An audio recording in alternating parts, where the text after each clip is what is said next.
All right, what's going on, everybody? Welcome to Sports Talk with Ryan Stoudt, bringing you your latest in the NBA, NFL, and MLB. Today we got some MLB. I'm sorry, not MLB. Today we have some NFL topics. We have NFL free agency to go over, and of course, yesterday was the NBA's trade deadline. But before we jump into all of that, I do want to advertise to you guys Crunch Time Sports Show hosted by John Mark Stivers. That's on YouTube. You can also find Fuel to the Fire hosted by Landon Hammonds on YouTube as well. Sometimes he goes live to Facebook, so you're going to want to join that Facebook group as well. And then you can also check out Sports Corner with the Con Man, hosted by Michael Consaccio. You can find that on any podcast streaming service. All three of the shows are tremendous, hosted by some great guys who all love to talk sports. And, of course, if you guys want to join my Facebook group, you can go on Facebook and join Sports Talk with Ryan Stout. That's my group on Facebook. You'll get updates on things around the sports world as they are breaking, and you'll also get updates on show times, different things like that. So, without further ado, let's jump right in. I'm going to start with the NFL today because we had some big free agency news this week, and we have some stuff to go over, and then I'll go into some NBA trade deadline talks. So, as I was going off the air last week, I got a text from my man Landon. He texted me right as I went off the air last Wednesday. And he texted me and he said, Ryan, AJ Green just went to the Cardinals. And my immediate thought was the week prior, I had been doing a show with Michael, the con man Michael Consaccio. And he was on our show, and we were talking about if the Buccaneers were the team to beat in the NFC finally. And, well, I shouldn't say finally. The question was if they were the team to beat going into this season. And he said to me that, of course, they're the number one team to beat, but the Cardinals are going to be the team to watch out for. And I agreed. I said that the Buccaneers just won a Super Bowl. They're the team to beat. They have Tom Brady. They have Rob Gronkowski. They have Mike Evans, all these guys for the Buccaneers. And then I went off the air last week, and AJ Green got sent to the Cardinals. Literally the second I went off the air, he got sent to the Arizona Cardinals. He was a free agent, and he signed with the Arizona Cardinals. And my immediate thought was that the Cardinals now own the NFC. And call me crazy, okay? Because the Tampa Bay Buccaneers just won the Super Bowl. I get all that. They got Tom Brady, Rob Gronkowski, Mike Evans, Chris Godwin, just to name a few. On the defensive side of the ball, they got Vita Vea, Ndamukong Suh, Shaq Barrett, you name them. They're all there. I could go days naming these guys. But in my opinion, it starts from the man behind center. And that man is Tom Brady in Tampa Bay. I counted out Tom Brady in the New Orleans Saints game last year, and that was my fault. Last playoffs. Father Time catches up to us all, especially people in the sports world. You look at a guy like Kobe Bryant, God rest his soul. Father Time caught up to him after 2010. Michael Jordan, Father Time caught up to him after 1998. It happens to all of us. And I think this might be the year that Father Time catches up to Tom Brady. Now, this isn't to say that they're not going to win the NFC South, because they're going to win the NFC South. They have no competition.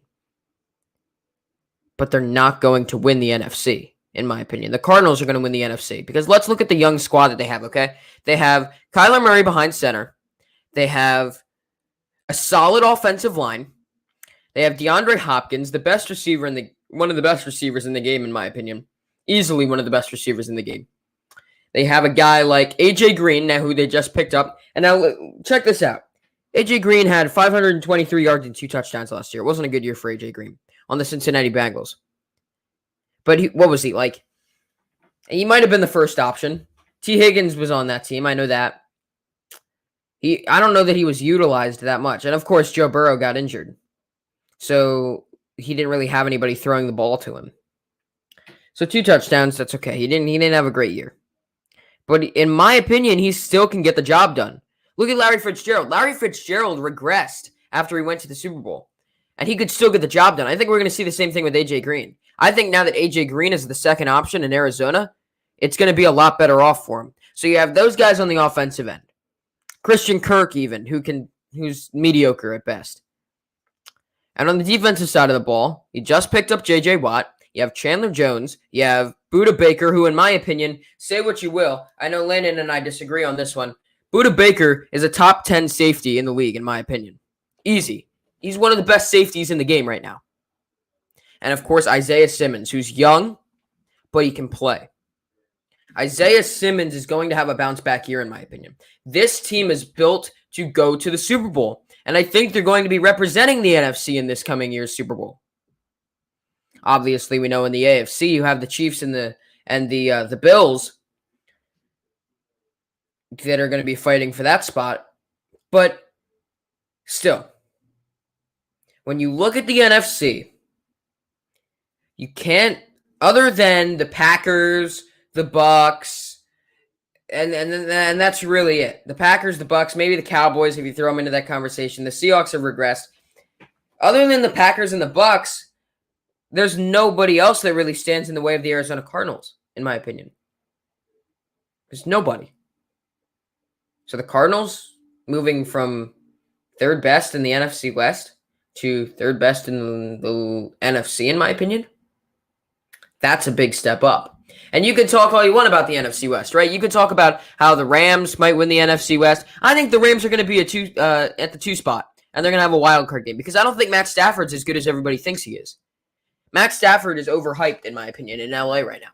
Because here's the thing about Matt Stafford. When your career accolade is being selected to a Pro Bowl that you weren't even selected to, there's a problem. That's not a great quarterback. That's a mediocre quarterback. Maybe even good. Not great, not phenomenal, not elite. Matt Stafford is a good quarterback in an elite quarterback's world. He has the arm strength. He can't roll out of the pocket. He had Calvin Johnson. You can ask all you want about what receivers he had. He had Calvin Johnson. He had Kenny Golladay, and he still couldn't get into the playoffs.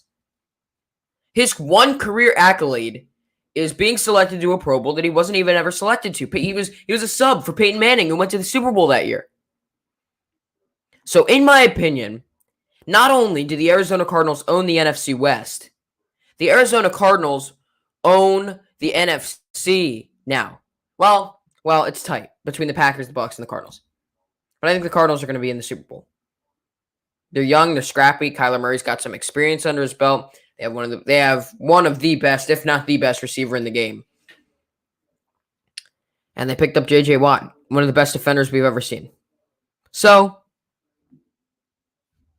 I think it's time. I think this is Arizona's time. I really do. The Dolphins, moving to the AFC East, signed Will Fuller in free agency this week, making the AFC East a very interesting division now because I think we all know that the Bills are going to own the AFC East. Nobody's getting past the Bills in the AFC East because they're going to improve. The second place race is going to be interesting because right now we're looking at a guy like Devontae Smith who could get drafted to the Arizona Cardinals. Not the Arizona Cardinals, the Miami Dolphins. And Will Fuller, who they just picked up.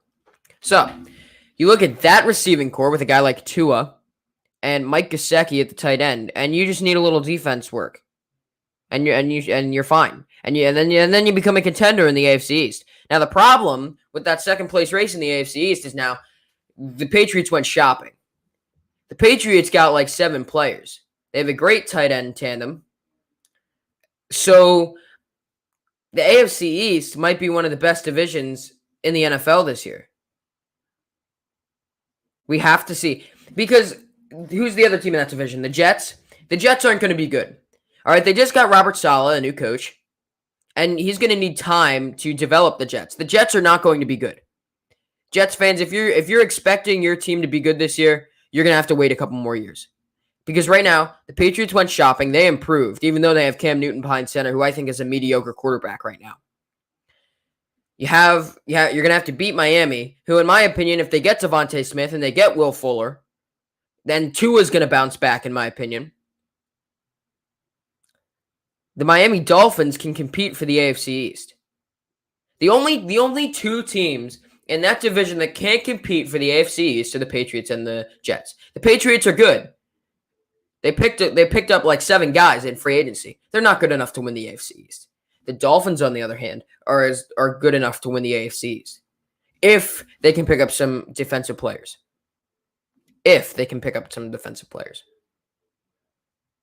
Will they? I'm not sure.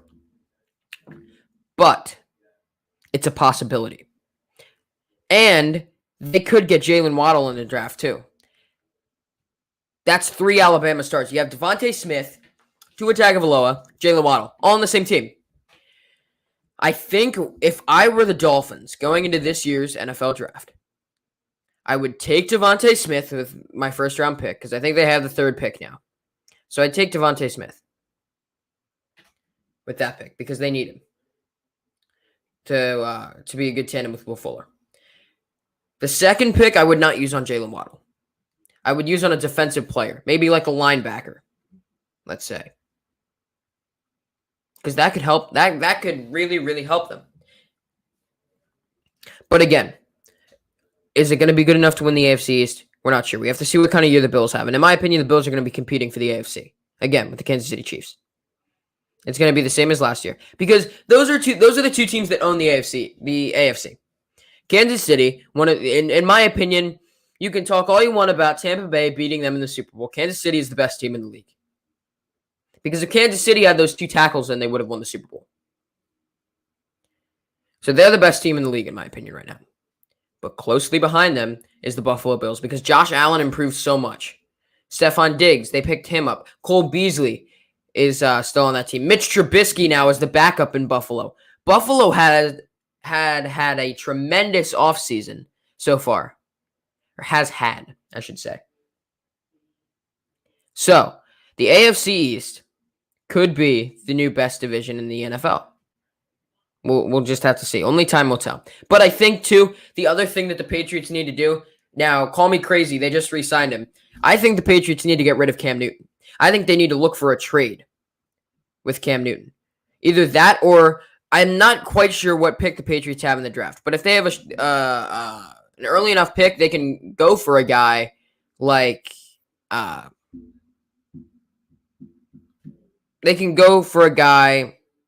what's his name? I don't know his name. He plays at North Dakota State. I'll think of it. Trey Lance. They could go for a guy like Trey Lance and sort of give him a shot. But I don't think they're going to do that. I think they're going to keep Cam Newton for another year. And when they realize how bad he is, they're going to try and trade him before the trade deadline in the NFL. But by that point, nobody's going to want him.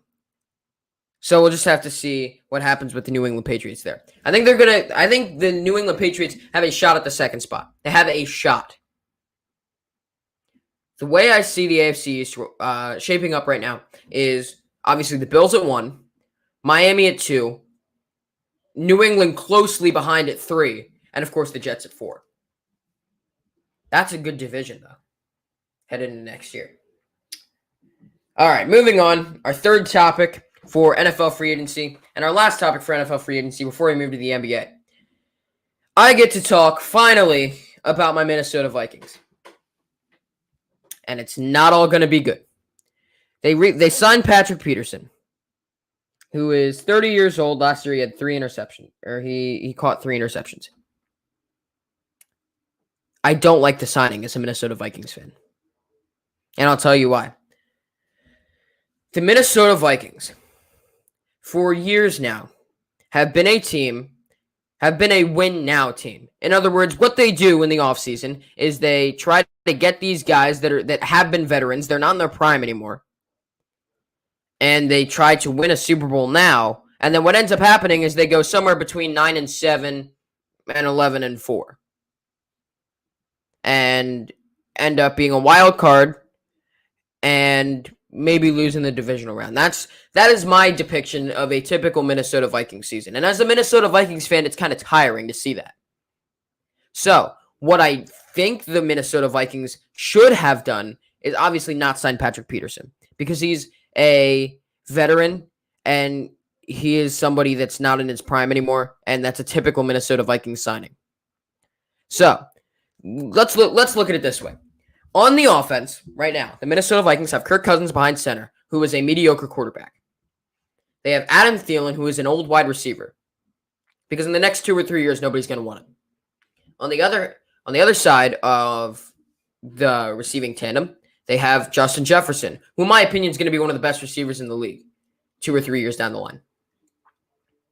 Maybe not, maybe 4 or 5. But Justin Jefferson's already breaking records. So they need to restructure around Justin Jefferson. Because what I'm worried about as a Minnesota Vikings fan is Dalvin Cook is going to want out in the next 2 or 3 years. Or maybe even next year. Because Dalvin Cook is going, at some point, he's going to want to win a Super Bowl. And the Vikings are not going to win a Super Bowl right now. So that means that Dalvin Cook's going to want out. Yeah, they're going to have to deal with that. They're going to have to get rid of Adam Thielen. Because 2 or 3 years down the line, nobody's going to want Adam Thielen. So they need to get rid of him now, either trade him for picks or a young player. And they already got rid of Kyle Rudolph, and they need to get rid of Kirk Cousins. They need to get rid of Kirk Cousins. Kirk Cousins is in his 30s, and he's a mediocre quarterback. They need to improve the offensive line as well.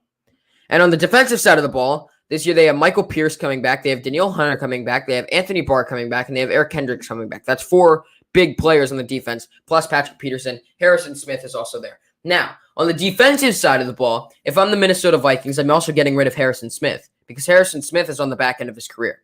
He's another guy that in 2 or 3 years, nobody's going to want to sign Harrison Smith. So get rid of him now while you can. Bottom line, I think the Vikings need to rebuild. They need to rebuild. If the Vikings want to win a Super Bowl, they absolutely positively need to rebuild. They can't keep having win now seasons. It's never going to work.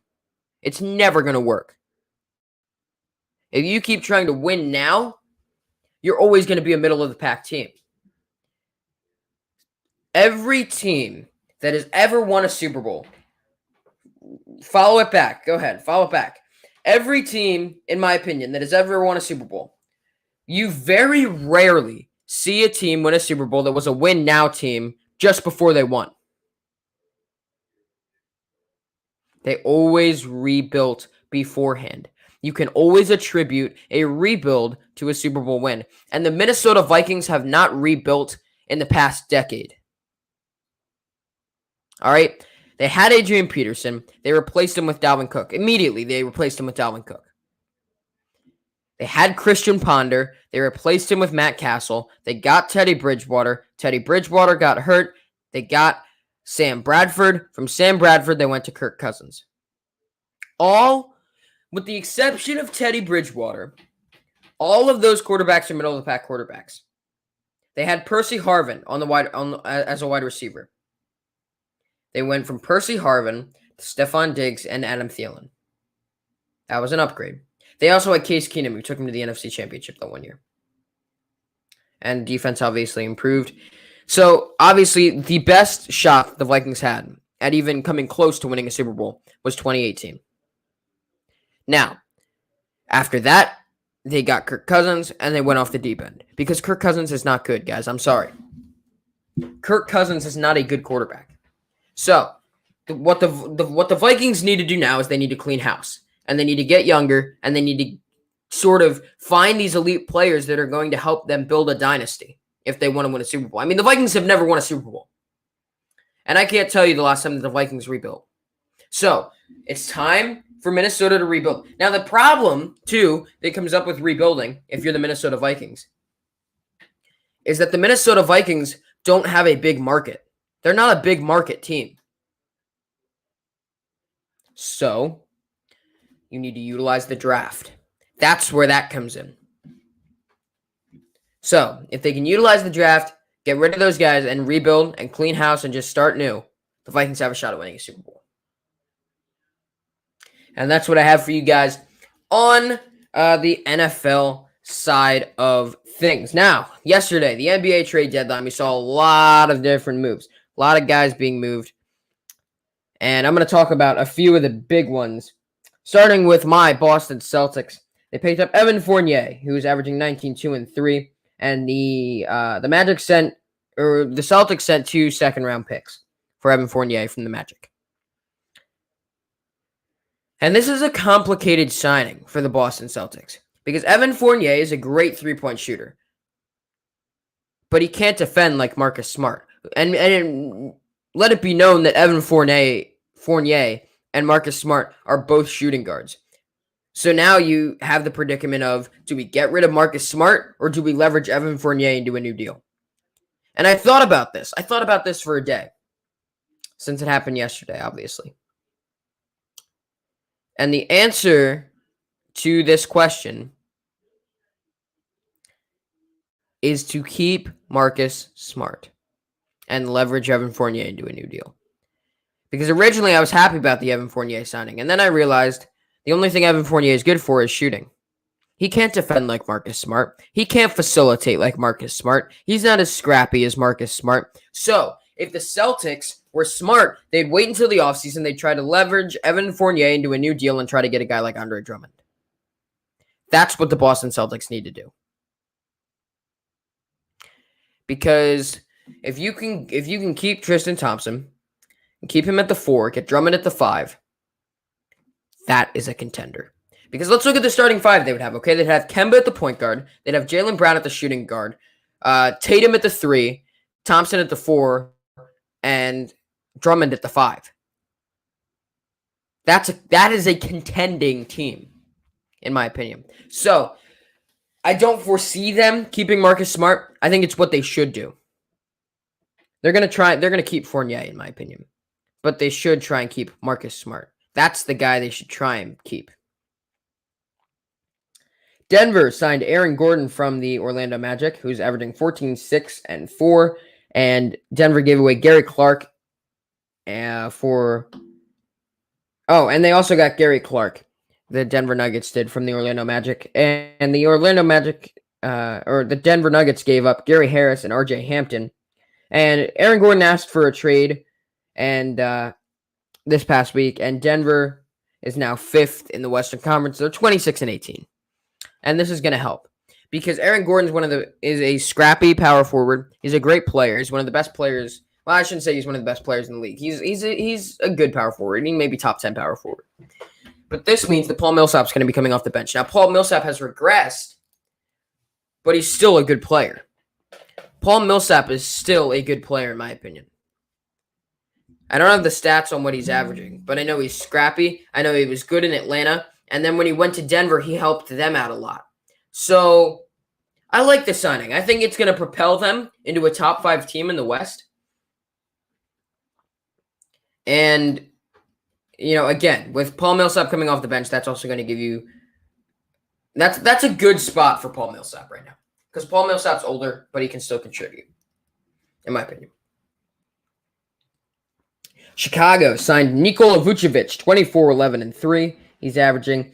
And they also signed Tice from Boston, who's averaging 9, 5, and 1. Now, Chicago did well. Chicago did very well. Because let's look at it this way. Nikola Vucevic is averaging a double-double right now. 24, 11, and 3. He's going to be at the 5. Lauri Markkanen is going to be at the 4. Colby White at the 1. Zach LaVine at the 2. That's 4 solid players for Chicago. And Chicago could get into the playoff picture, actually, at maybe an 8th spot. Because the Celtics aren't playing well right now. The Celtics may not make the playoffs. I can see Chicago slipping into an 8 or 7 spot. The Celtics could move up, though.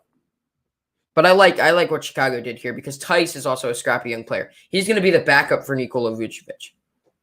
I think we all know that. He's going to be the backup. So, the only piece that Chicago is missing right now is that 3. And, of course, they have the offseason. They have the draft. So, Chicago's in good shape for a rebuild right now. They're in excellent shape for a rebuild. And, of course, Zach LaVine being the leader of that team, you need to hold on to him. And Chicago should turn out just fine. Miami signed Victor Oladipo, 25 and 4, and they traded Avery Bradley, Kelly Olynyk, and 2022 swap rights for him to the Houston Rockets. And this might have been the steal of free agency, in my opinion, because Oladipo isn't as good as he used to be, but he's coming off of that injury. and this is his first season back. And Oladipo needs to start proving himself in Miami, and I think he will. Because right now, Miami's starting five consists of Gordon Dragic, Victor Oladipo, Duncan Robinson, Jimmy Butler, and Bam Adebayo. That's a good starting five. That is a solid starting five. And that's a team that right now is, I believe, 22-22. Not in the playoff picture, but they could move into a top 4 team. That's why I say it was the steal of the NBA trade deadline. Because Victor Oladipo, although not proving himself, he's still averaging 25 and 4, and that's pretty darn good. So if Oladipo can keep those numbers up in Miami, they could be a playoff contending team. Now, what I find funny about this is Boston, Chicago, and Miami all have these signings, and I still don't think they're going to the finals. I think Brooklyn's going to the finals all the way, and they should be going to the finals. So none of these teams are good enough to beat Brooklyn, but it's sort of a step forward in the future. You know these teams are going to be contenders in the future. So I find that really interesting, is that it was sort of, okay, we know we're not getting out of the East, but we're going to build for the future, basically. And the Celtics have been good at that, because the Celtics haven't been bad in a long time. They haven't been bad in over a decade, in my opinion. Because they were able to get picks, and they were able to just keep sort of, it was a rebuild process while still being an 8 seed in the playoffs, which you rarely see. So that was pretty cool. And our final topic of the day, LeBron James is injured. Now, he has a high ankle sprain. Anthony Davis is not back yet. So, the Lakers are now without LeBron James and Anthony Davis. And remember, a while back, if you guys follow Fuel to the Fire, I was on Landon's show, and I said that the problem with the Lakers is when one goes down, they both go down. They're not good without both of them. They're not good with just one of those players. So, now both of them are down, and now the Lakers are fighting for a playoff spot because Bron isn't going to be back for another month. And we don't know when Anthony Davis is going to come back, and I guarantee you Anthony Davis isn't going to come back 100%. It won't happen. So, the problem now becomes they don't have their two best players. Everybody's talking about the MVP race with LeBron. That doesn't matter right now. What matters is that the Lakers are now going to be fighting for a playoff spot. LeBron's averaging 25, 7, and 7. Or was before he got injured. He's going to be out for about a month before the NBA playoffs start. And again, we don't know we don't know what's going on with Anthony Davis. But I can assure you he's not going to be 100%. And he's injury prone. So that doesn't help either. So, what I can see happening with the Lakers is they are probably going to be, in my opinion, a 6 seed in this Western Conference. Because the Western Conference is so tough. You can't go a month without these players if you're the Lakers. You have teams like Phoenix, Utah, Denver, Dallas even, Portland, Golden State. I mean, the Western Conference is stacked, and they are tough. And it is not enough. And the Lakers don't have enough to beat these teams without LeBron and Anthony Davis. Now, granted, when they have LeBron and Anthony Davis, they're one of the best teams in the league. But right now, no, they're not good.